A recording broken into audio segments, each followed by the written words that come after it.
โอเคนะทุกคน ตอนนี้คือเราขามฝากตัวไว้เกิดอันละเอาไปใส่หลอม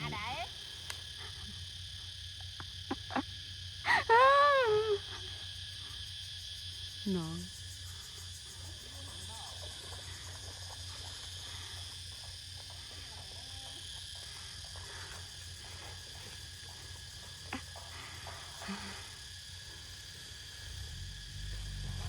ไปละไปละไม้เราอยู่ตรงนี้ถ้าเอาลอยโยไปเนี่ยต้นเนี่ยหมุนป้าไม่ได้ปะละโอเคค่ะขอบคุณที่เข้ามารับชมนะคะ ขออนุญาตเอาหญ้าไปให้บัวแล้วก็ส่วนลำต้นมันเราก็จะเอาไปปลูกเหมือนเดิมจ้ะทุกคนขอบคุณค่ะ